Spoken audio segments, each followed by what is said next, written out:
Os pontos de Fernando Lima.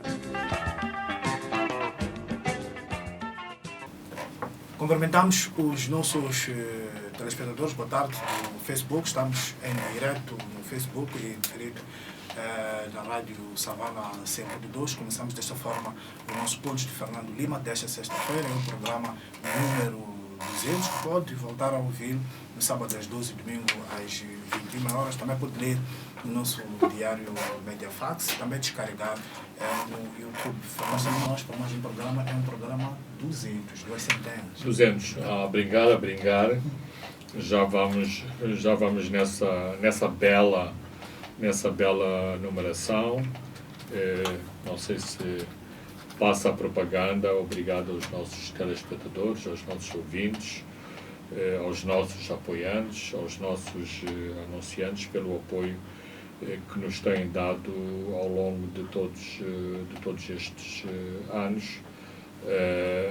Tem sido difícil algumas vezes, mas penso que é notável. Não é um autoelogio, mas acho que é importante salientar que, mesmo nas ocasiões em que tivemos problemas técnicos, nomeadamente os problemas que nos foram causados em termos de comunicações por causa do Covid-19, nós estivemos aqui sempre, como tu costumas dizer, sexta sim, nunca abandonámos os nossos ouvintes, e eu sei, e sabemos, porque isso hoje é possível de quantificar, dos nossos seguidores no YouTube. Agora está muito na moda ter seguidores no Instagram, nas redes sociais. Isso traz benefícios materiais às pessoas, portanto os likes. Aliás, há uma telenovela que passa em que as pessoas compram os likes nas redes sociais. Nós não compramos os nossos likes, mas estamos muito agradecidos a todos os que nos seguem nas redes sociais, e também agradecidos aos comentários que fazem ao nosso programa todas as semanas. Este é o produto da Rádio Savana 102, que atingimos o programa 200, faço a repetição, mas também é outro produto, o Savana, que hoje recebeu um prémio. Exatamente, aliás, é pena não termos aqui a placa. Já perdi a conta, mas eventualmente estamos no 4º ano consecutivo. Este ano ganhamos o galardão máximo da organização PMR África. Este prémio funciona por votação seletiva de auditores da PMR África. Portanto, vamos no 4º ano consecutivo com esta distinção, a distinção Diamante, para a melhor publicação de Moçambique. Vale o que vale. Há outros prémios. Não nos queremos, como disse ainda esta semana o escritor Mia Couto, não estamos em bicos de pés por causa do prémio. Mas não fazemos jornais a falar de prémios. Absolutamente. O Mia Couto também disse isso. Não, de modo algum. Esse é o nosso objetivo, mas claro que nos orgulha e é um grande incentivo para toda a gente na redação, na nossa organização, e especialmente os mais jovens, que gostam de ter incentivos e gostam de ver o seu trabalho reconhecido por organizações que não são necessariamente ligadas sequer ao setor da comunicação social. Isto mostra a liderança num mercado cada vez mais difícil. Sim, e é importante explicar porquê. Nos últimos anos, e eu posso dizer nos últimos 10 anos, este ano, em termos comerciais e económicos, foi claramente o nosso ano mais difícil. Tivemos quebras muito grandes nas receitas comerciais e nas receitas de vendas. E, inclusivamente, uma das quebras que tivemos está relacionada com não sei se vou dizer que foi uma campanha má intencionada, mas é ridículo sugerir que o Covid-19 se pega por se ler o jornal no papel. Mas nós, e isso digo isso com muito orgulho, independentemente da pandemia, nós mantivemos o jornal sempre na sua versão papel, nunca faltou o jornal aos nossos leitores, mas conseguimos passar a fronteira, e também agradeço a todos que nos apoiaram nessas verdadeiras aventuras de travessia de fronteira, porque nós imprimimos o nosso jornal na África do Sul. Nunca falhámos aos nossos leitores, mesmo com os problemas do lockdown, porque na África do Sul havia lockdown e nós tivemos uma permissão especial para trabalhar em situação de lockdown na África do Sul. Foi um trabalho bem conseguido e, mais uma vez digo, tivemos que ter o apoio de instituições oficiais em Moçambique e na África do Sul para termos conseguido, digamos, passar através do lockdown que foi imposto no país vizinho.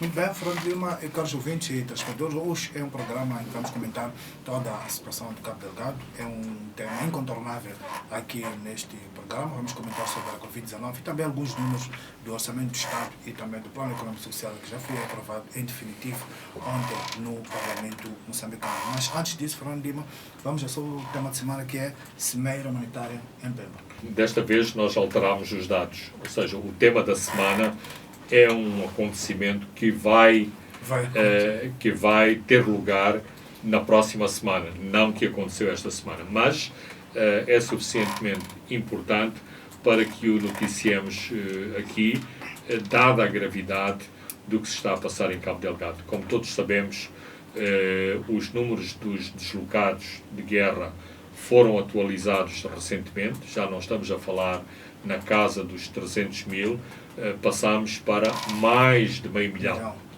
Se não me engano, qualquer coisa como 570 mil deslocados de guerra que estão concentrados no sul de Cabo Delgado, em Nampula, na Zambésia, no Niassa e até em Sofala. O que é que vai acontecer na próxima semana? Todos os líderes regionais das agências humanitárias, nomeadamente as agências das Nações Unidas, vão convergir para Pemba para tentarem delinear uma estratégia de apoio de emergência a meio milhão de deslocados que neste momento existe na província e que carecem de quase tudo, de acomodação, de sítios com o mínimo de conforto para resistir à época das chuvas que já começou, mas também material sanitário, água e comida, ou seja, bens mínimos essenciais para acudir à vida humana destas pessoas que ficaram com quase nada ou sem nada no meio deste fenómeno e flagelo terrível que é a guerra que assola esta província mais a norte, em Moçambique. E daí é muito importante que esta cimeira seja realizada exatamente no centro desta tragédia. Absolutamente, porque mesmo nos arredores de Pemba, mais concretamente em Metuge, há um grande centro de deslocados. Em Pemba sabemos da situação precária e desesperada que é o bairro de Paquitequete, onde chegaram grande parte dos barcos que fugiam das zonas costeiras assoladas pela guerra e, portanto, os que participam nesta cimeira podem in loco aperceber-se das dificuldades reais de toda esta população que procura apoio junto das autoridades governamentais mais a sul em Cabo Delgado. Muito bem, Fernando Lima, agora vamos para o nosso primeiro tema, que são os pronunciamentos dos Estados Unidos, que anunciaram que os jihadistas esperados islamismo radical, que há 3 anos atacam alguns distritos de Cabo Delgado, pertencem ao autoproclamado Estado Islâmico do Iraque e manifestaram disponibilidade para ajudar no combate. Falando de os americanos foram peremptórios em identificar o inimigo, quase o governo moçambicano não fez até agora. Isto é embaraçoso. De certo modo, essa será certamente a parte que menos agradou ao governo de Moçambique, que lida habitualmente com pinças na caracterização do tipo de ameaça que enfrenta em Cabo Delgado, que na sua última versão tem esta definição alargada de terrorismo. Ora, há muitos tipos de terrorismo e aquilo que os Estados Unidos fizeram, e é importante também realçar que não há nenhuma ingenuidade na caracterização que é feita pelos Estados Unidos, porque claramente os governos, as administrações norte-americanas têm ou erigiram como seu combate internacional, o combate ao Daesh, ao Estado Islâmico, à Al-Qaeda, embora haja outros debates que poderíamos discutir, inclusivamente do envolvimento dos Estados Unidos em estágios anteriores nos apoios que deram a algumas destas organizações de inspiração islâmica. Mas não estamos a falar do passado, estamos a falar do presente. E aqui há 2 componentes que é importante separar. Claramente é importante para o governo de Moçambique que tenha um aliado poderoso como são os Estados Unidos e que os Estados Unidos tenham feito uma proclamação internacional com uma grande audiência, a dizer estamos do lado de Moçambique. Um segundo aspecto é esta natureza ou a identificação do tipo de ameaça que Moçambique enfrenta, que as autoridades moçambicanas preferiam que não se fizesse desta maneira, ou pelo menos este não é o discurso oficial moçambicano. Já no passado, também por questões de agenda interna, o presidente francês tinha feito uma declaração de solidariedade em relação à barbárie de inspiração radical, exatamente porque há um problema em França relacionado com este aspecto, mas talvez estes são os aspectos mais importantes a salientar desta declaração norte-americana. Também um segundo aspecto a realçar, a ligação que os Estados Unidos aparentemente estão a fazer em relação à própria região, o que sugere que, e claramente sabíamos isso por antecipação, que não haverá um envolvimento direto dos Estados Unidos em Moçambique. Esse, o Nathan Salles reconheceu uma parceria, por exemplo, entre Washington e Pretória, que seria determinante. Isso, falando de uma coisa que pode estar a corresponder ao não envolvimento direto dos Estados Unidos e envolver-se através de Pretória. Sim, um envolvimento via Pretória, mas também um encorajamento para que, como se costuma dizer em bom português, para que Pretória se chegue à frente neste conflito. Porque até agora aquilo que temos visto é algumas reticências da África do Sul no tipo de apoio que pode dar a Moçambique, também facilitado por não haver uma total clareza da parte de aparentemente de uma total clareza da parte de Moçambique. Aliás, esta semana eu próprio fiquei um pouco,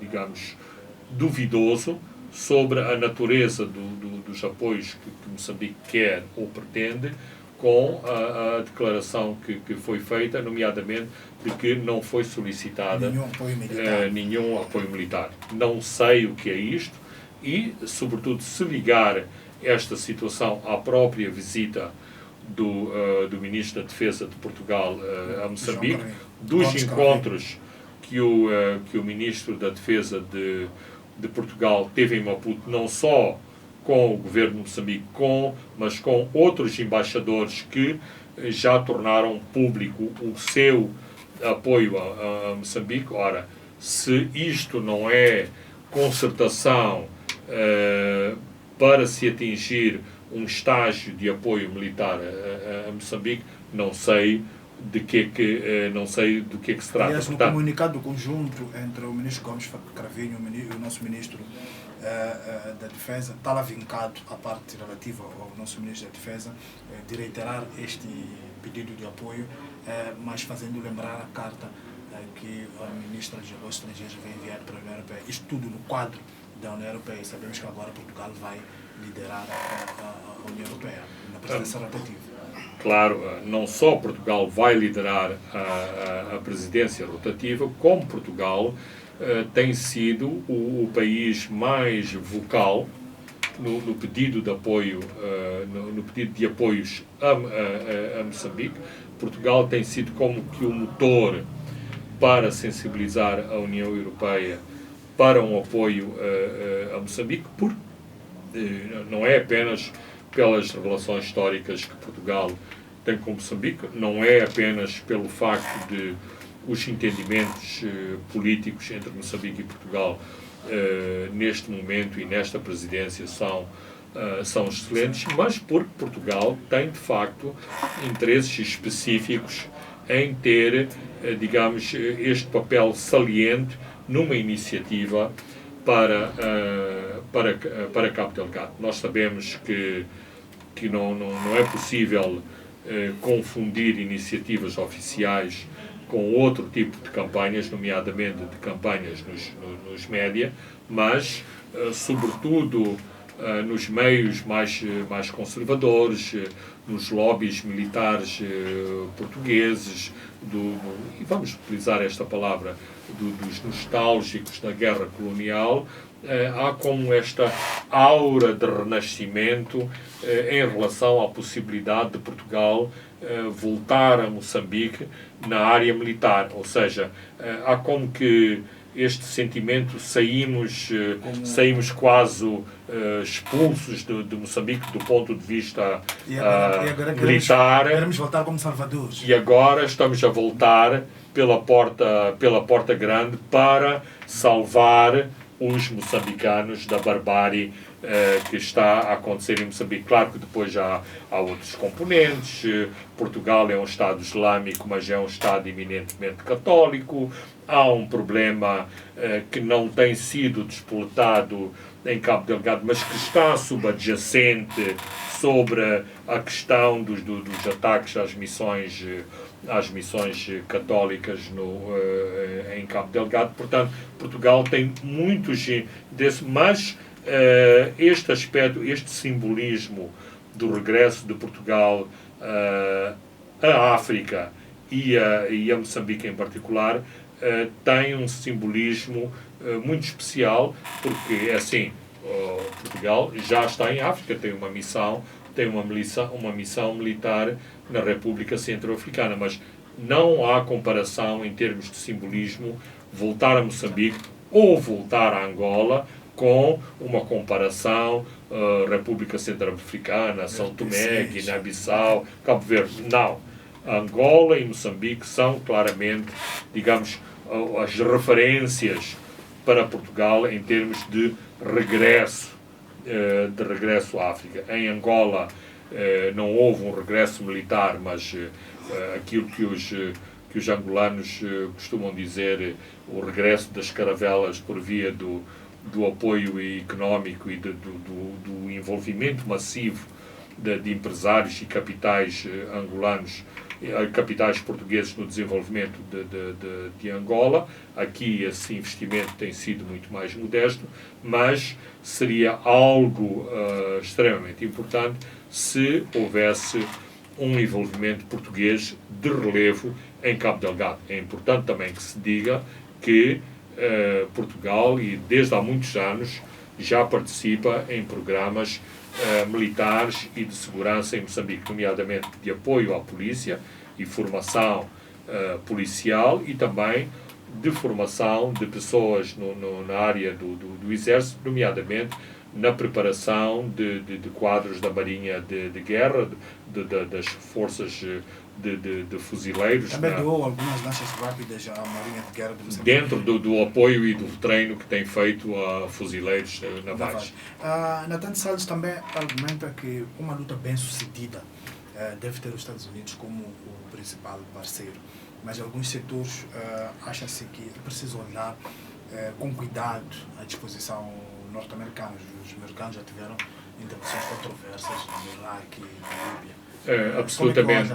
Bem, é assim, claramente a intervenção norte-americana em Moçambique nunca reverterá os aspectos que assumiu no Afeganistão e no Iraque. Portanto, isso está completamente fora de questão. Mas não sei se foi neste programa que já tivemos a oportunidade de falar. Os Estados Unidos têm uma e acho que Nathan Sales realçou isto na conferência de imprensa que fez esta semana. Tem capacidades em termos tecnológicos, em termos de falou satélites, de uma experiência de 20 anos de satélites de vigilância. Por exemplo, referiu-se ao aspecto concreto que uns dias antes tinha sido abordado pelo Ministro da Defesa, que é o facto de as nossas fronteiras serem porosas. Ora, hoje, como todos sabemos, as fronteiras não se guardam com muros, com arame farpado ou com uma presença massiva de tropas. Há drones, há satélites, portanto há uma série de meios sofisticados de defesa que permitem uma vigilância permanente das fronteiras, dia e noite, ou seja, a vigilância ativa hoje tem uma sofisticação que o facto de haver, digamos, o período noturno não impede que esses mesmos drones e satélites continuem a atuar no período noturno, nomeadamente na vigilância de fronteira, na circulação de homens e materiais nas principais vias fronteiriças, e isso é uma experiência que os Estados Unidos têm, porque todos os dias têm que deter milhares de sul-americanos e de centro-americanos que tentam atravessar a fronteira com o México para entrar nos Estados Unidos. Claramente, Nathan Sales estava-se a referir a esses aspectos, e são estas questões que os Estados Unidos, sem se envolver diretamente, podem fazer a diferença. A questão, por exemplo, dos processos, da criminalística, de investigar os antecedentes das pessoas que se envolvem com o terrorismo. Portanto, isto não é por acaso que os Estados Unidos têm prisão de Guantánamo, têm prisão de Abu Ghraib e todas essas prisões terríveis, onde tem anos e anos de experiência de interrogatórios a pessoas que pertencem ao Estado Islâmico. Portanto, também há interesses específicos dos Estados Unidos, por exemplo, troca de informações sobre as motivações, as infiltrações, as viagens que estas pessoas fazem a determinados centros de terrorismo em território africano e no Médio Oriente, e esta troca de informações é muito importante. Os Estados Unidos gostaria também de ter acesso a outro tipo de informações relativos, por exemplo, às rotas da droga da Ásia, do Médio Oriente e do Sul da África, porque eles são também afetados por essas rotas das drogas.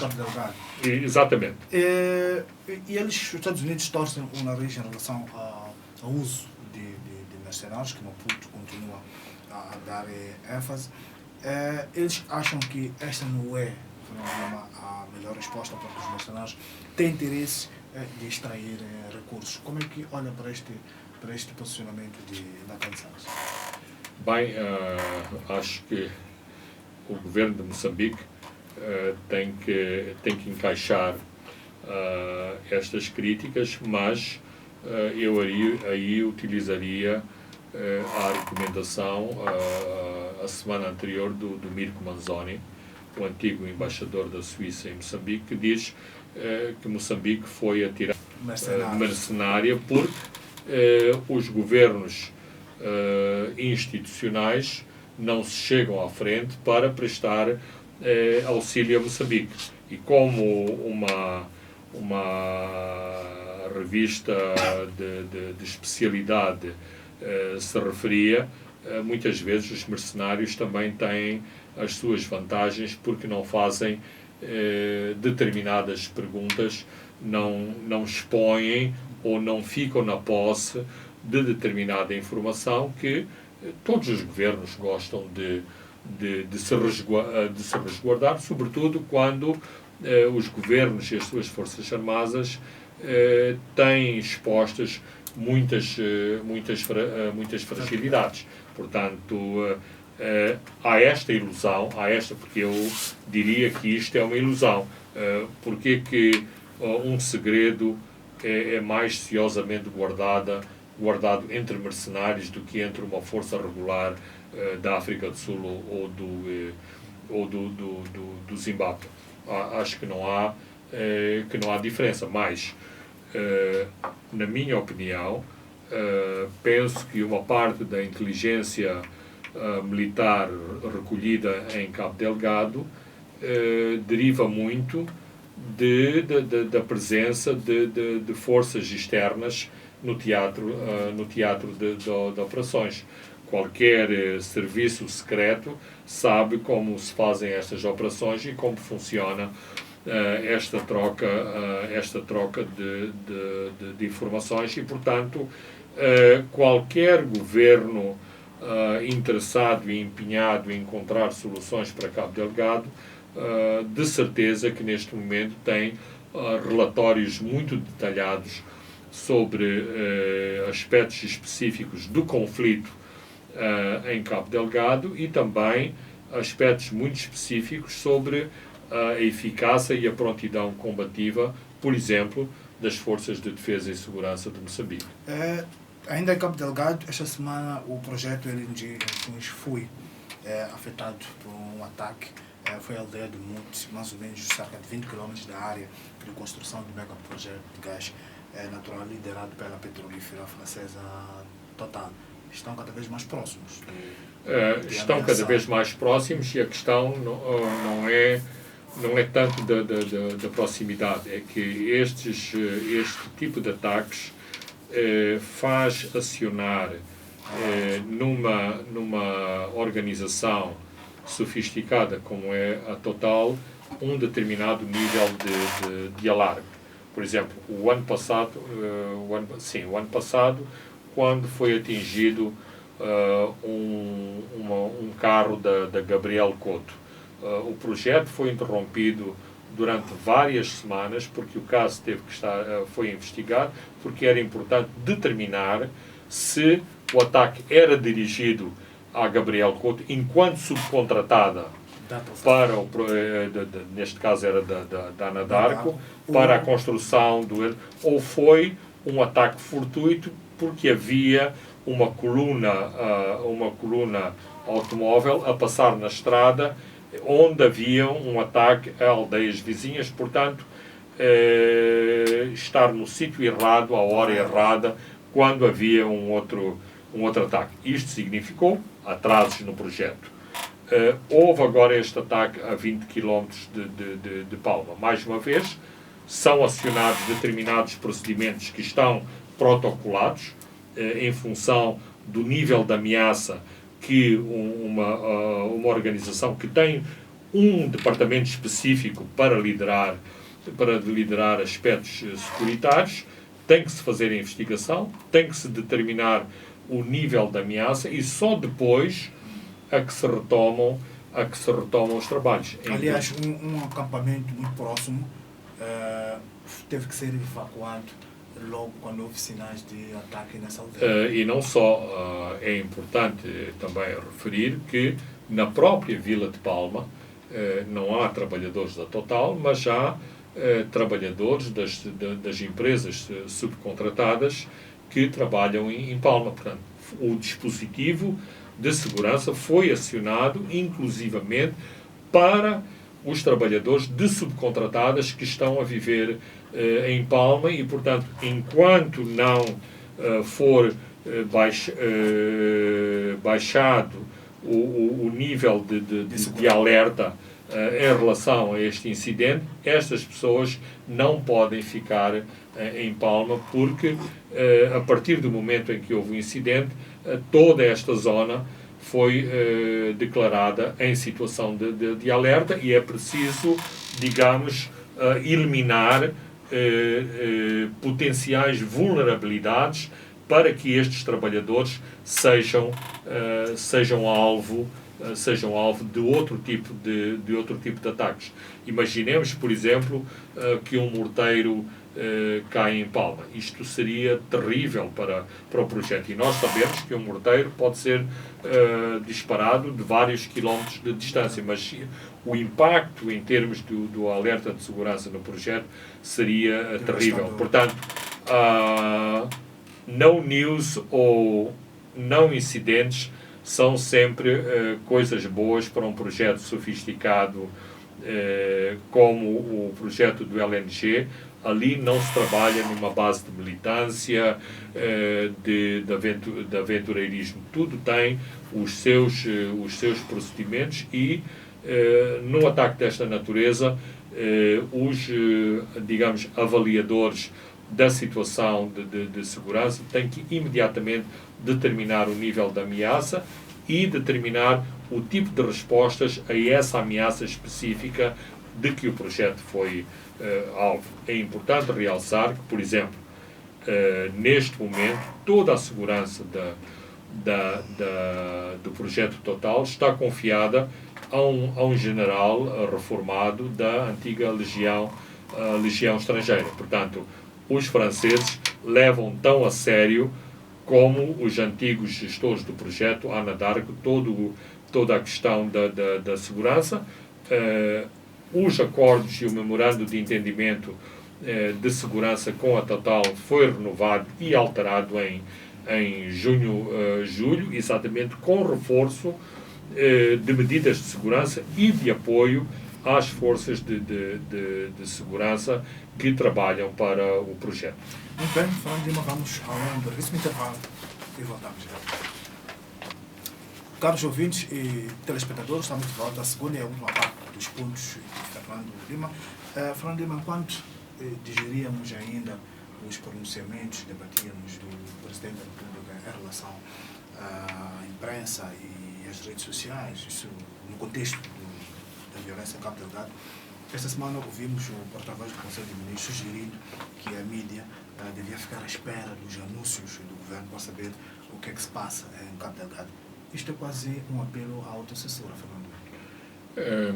Não só é um apelo indireto à autocensura, como, mais lamentavelmente, uma grande parte da comunicação social, mesmo sem este aviso, já começou a cumprir estritamente esse programa. Ora, eu penso que se o governo quiser impor restrições ao modo de funcionamento da comunicação social em Moçambique, tem mecanismos legais para o fazer, tem contrapartes na sociedade moçambicana que, a seu tempo, saberão reagir em relação a esse tipo de decisões.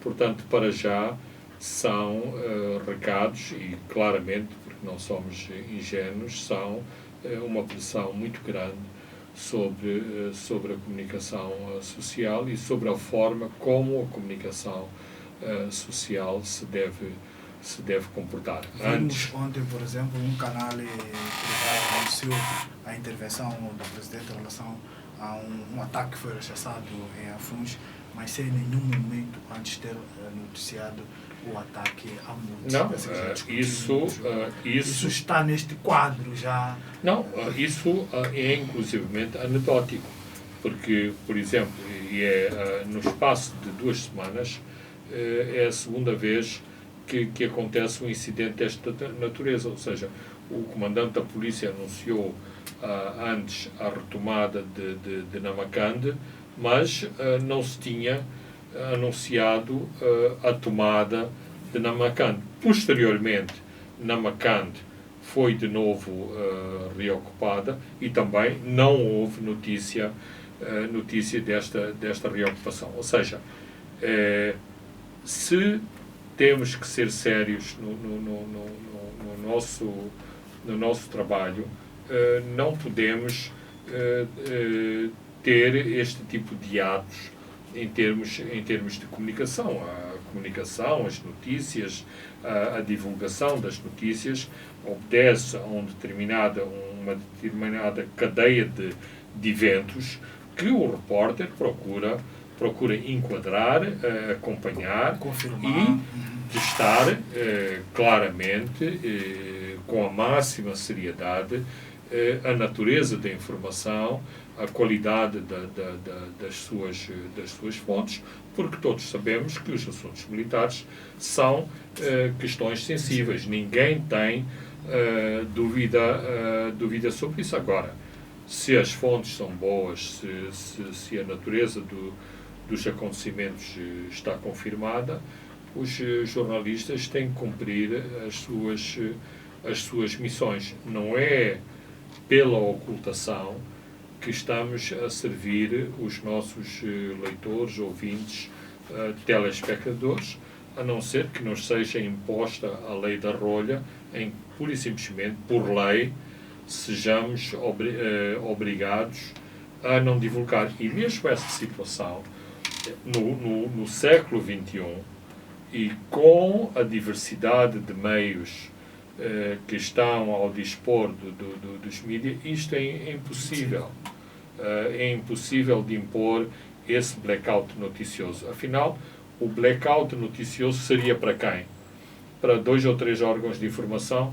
E se eu tenho uma conta falsa no Facebook, que ponho lá a circular todo tipo de notícias, é lá que o governo vai atrás dessa conta falsa? Há um correspondente estrangeiro que está a ser cassada a sua licença, que corresponde com um órgão que está hospedado numa capital europeia.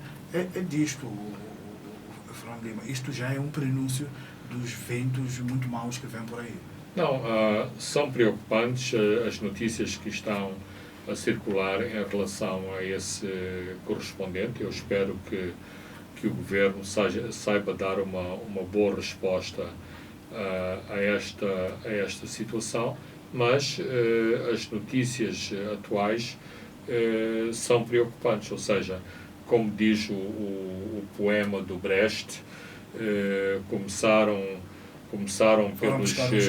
pelos judeus, não nos preocupámos, depois foram os negros, depois foram os homossexuais e depois fomos nós. Portanto, começa-se pelos correspondentes estrangeiros, depois vai-se às províncias, depois escolhe-se uma rádio e de repente temos o nosso estúdio bloqueado porque não pertencemos ao círculo dos fazedores de informação confiados pelo governo. Portanto, temos que estar preocupados. Eu anoto como importante e referencial o facto de uma série de embaixadores se terem pronunciado no Dia Internacional da Liberdade de Imprensa sobre este tema. Eu sei que isto é sempre controverso. Eu não preciso de andar ao colo de doadores e não preciso dos embaixadores nórdicos para fazerem a minha luta pela liberdade de imprensa em Moçambique, mas não deixa de ser confortante sentir o calor e a solidariedade nórdica e de outros países a favor da liberdade de informação, e assim, sem qualquer oportunismo, mas posso usar a analogia, se devemos saudar esses apoios para a luta armada que culminou com a independência e a libertação de Moçambique, termos apoio para assegurar o desenvolvimento das garantias e dos direitos dos moçambicanos, é um apoio tão importante e tão fundamental como o acesso e a liberdade dos moçambicanos e o seu direito à autodeterminação e independência. Aliás, isto é um chavão, mas a própria Carta Africana dos Direitos Humanos consigna isso. Portanto, não estou a dizer nada de novo e não estou aqui a fazer qualquer defesa de uma agenda particular e individual. É disso que estamos a falar em Moçambique e é disso que temos que continuar a lutar em Moçambique. Vamos a um outro tema que tem a ver com o Covid. 12 meses depois do primeiro surto conhecido do Covid-19 na China, o Reino Unido começou esta terça-feira a imunizar as primeiras pessoas daquilo que será o maior programa de vacinação na história do Reino Unido. Em Moçambique, segundo garantias do Ministro de Saúde, Armindo Tiago, a campanha de vacinação só pode começar entre junho e julho. Fernando Lima, junho e julho são daqui a uns 6, 7 meses. O que nos salva é que o nosso nível de mortalidade é ainda baixo comparativamente aos o nosso nível de mortalidade e o nosso rácio de infecções continua a ser baixo. Eu penso que o Ministro da Saúde tinha que se pronunciar sobre a questão das vacinações, porque se criou uma grande expectativa internacional e o nosso país não está alheio àquilo que se passa em todo o mundo. Não só foi anunciado este programa de vacinações no Reino Unido, está iminente um programa massivo de vacinações nos Estados Unidos. A Rússia começou a vacinar e penso que há menos de 24 horas, e tal como tinha antecipado a semana passada, a China também fez o anúncio da sua vacina com um nível de eficácia ao nível dos 80%. Aquilo que eu penso é que nos próximos 2 meses novas vacinas serão anunciadas e há uma conjugação de esforços internacionais para que os países mais pobres e desprivilegiados tenham acesso, vamos dizer, igualitário mecanismo COVAX, às vacinas, porque a questão não é dos pobres e dos ricos. Se os ricos se cuidam entre eles e descuidamos os pobres, não é preciso ir muito longe. Vemos a tragédia que é as travessias do mar Mediterrâneo e a travessia agora do canal da Mancha. Ou seja, o que é que os ricos querem? Querem que os pobres não estejam vacinados e cheguem aos seus países para os contaminar. Portanto, nós vivemos, dizer que vivemos no mundo global não é um chavão, é uma questão muito concreta. Estas preocupações de saúde pública têm que ser preocupações ao nível global. Isto para dizer o seguinte, que eu penso, mesmo antes destes prazos conservadores explicados e anunciados pelo Ministro da Saúde, eu penso que podemos iniciar um programa, sobretudo se colossos como a China e a Rússia se envolverem a fundo num programa de vacinações e de produção massiva de vacinas. O continente africano, no qual se insere Moçambique, pode ter acesso, sobretudo para os chamados grupos de risco, num curto prazo. Aquilo que Moçambique tem que assegurar é, por exemplo, estar atento àquilo que foi anunciado na África do Sul, nomeadamente uma segunda vaga, porque nós estamos, digamos aqui, muito à mercê daquilo que acontece na África do Sul. Felizmente para nós, os focos mais na região do Cabo e também em Gauteng que, não obstante ser próximo, ainda fica muito longe, e temos zonas tampão importantes, como a província de Limpopo e Mpumalanga, que fazem fronteira com Moçambique, onde o nível de incidência da infecção é muito baixa e o nível de circulação interfronteiriço no sul de Moçambique, portanto, aquele nível de circulação entre o KwaZulu-Natal e Moçambique, na zona da Ponta do Ouro, Porto Henrique, Xangalane, é muito reduzida, porque KwaZulu-Natal também tem níveis muito altos de infecção. De qualquer forma, o norte do Natal não tem uma grande população, não tem uma grande mobilidade, e a mobilidade entre Moçambique e a África do Sul, naquele ponto específico, não é muito grande. Por isso mesmo que não é por aí que vêm as infecções. As infecções registadas em termos de contágios interfronteiriços vêm mais exatamente do tráfico direto da área de Joanesburgo para Maputo, uma vez que à volta de Gauteng há muitas minas e os mineiros, infelizmente, são uns dos potenciais portadores do Covid-19 para Moçambique. Não é por acaso que depois de Maputo, a província de Gaza, neste momento, rivaliza em termos de infecções com o segundo centro infeccioso, que é Cabo Delgado.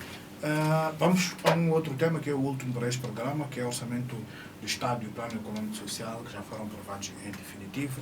Na semana passada foi na generalidade, ontem foi na especialidade, e prevê um crescimento do PIB de 2,1% face a uma previsão de 0,8% para este ano.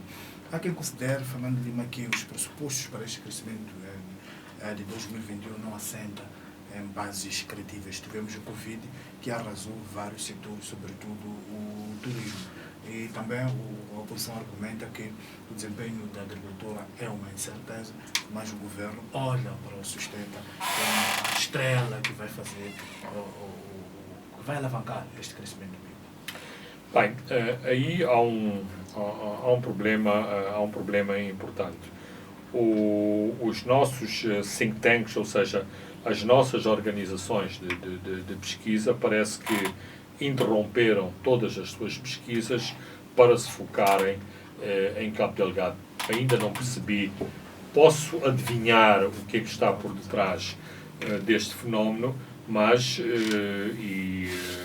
eu tenho o maior respeito por organizações como o Observatório do Meio Rural, mas não me deixa de surpreender que o Observatório do Mundo Rural também tenha estado muito focalizado sobre Cabo Delgado. Eu agradeceria muito a este observatório, por exemplo, que se concentrasse na observação e na análise de todos os aspectos estruturais em relação ao sustenta e em relação à sua potencialidade, embora seria injusto se não reconhecesse que o OMR tem sido uma das organizações que se tem pronunciado abalizadamente sobre o sustenta.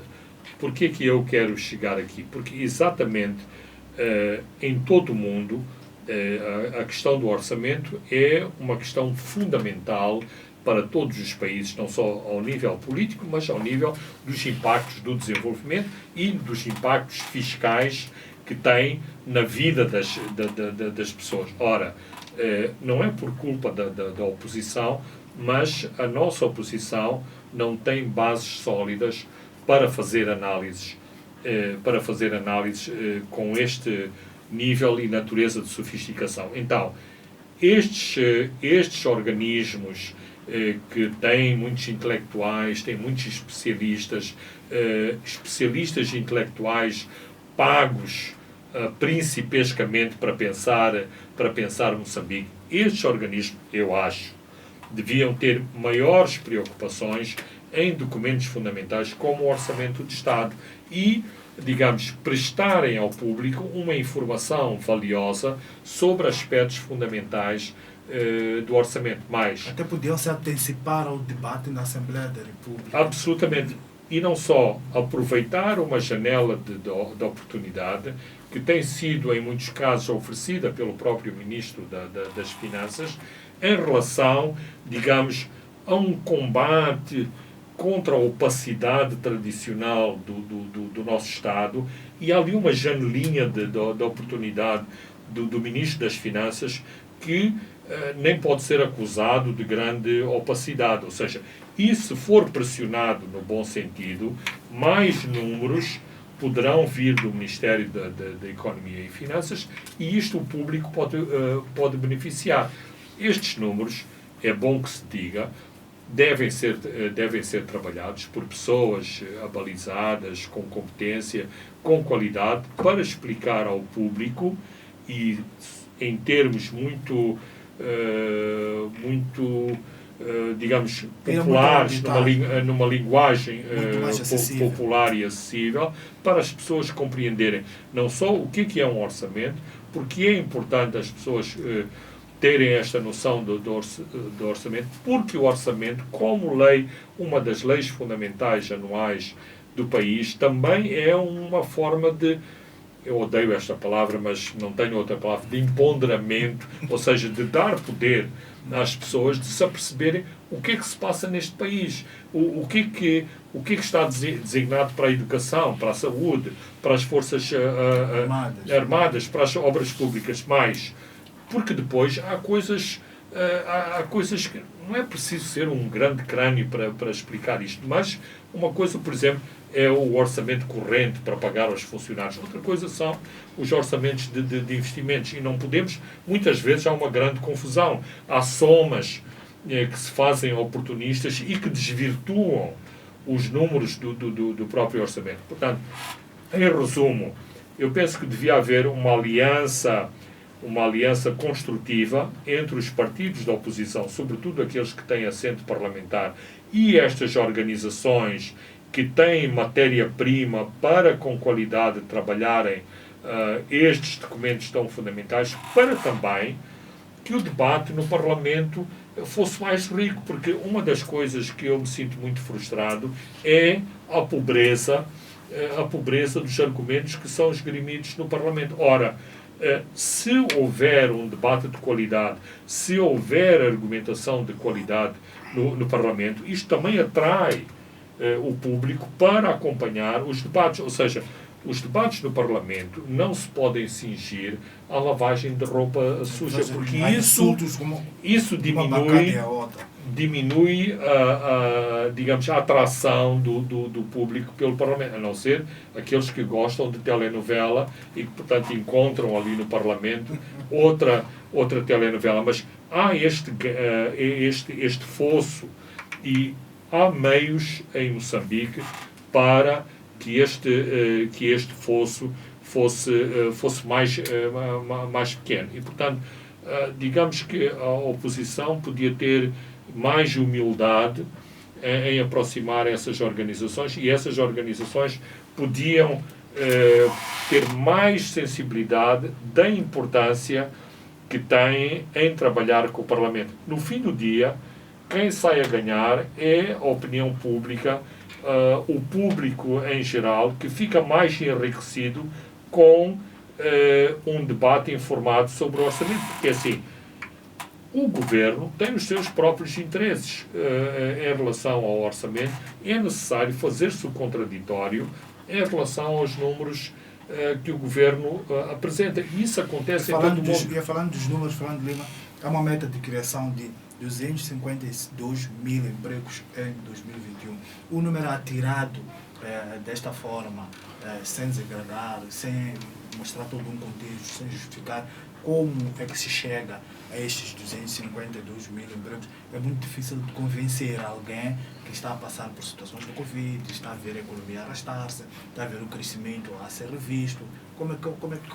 Assim, Francisco, se o desemprego não fosse uma coisa muito, muito séria em Moçambique, eu podia responder a essa questão com uma piadinha. Mas eu não posso fazer piada de um assunto que afeta os estômagos e os bolsos de grande parte dos moçambicanos. Portanto, eu diria o seguinte, não tenho dúvida que o governo procura dar resposta aos dramas do desemprego. Não tenho dúvida que o facto de se criar uma Secretaria de Estado com esta agenda específica do emprego mostra que o governo tem comprometimento. Agora, da seriedade dos números, eu tenho que me questionar, porque as explicações que eu já ouvi, nomeadamente, e passo a expressão, se eu faço uma bolada no Estrela Vermelho e se a bolada tiver o espaço temporal de 24 horas, que isto passa a ser um emprego, e estou a falar em termos muito grosseiros, eu tenho que equacionar melhor estas definições, sobretudo quando também se procura respaldo na própria definição de criação de emprego da OIT. Portanto,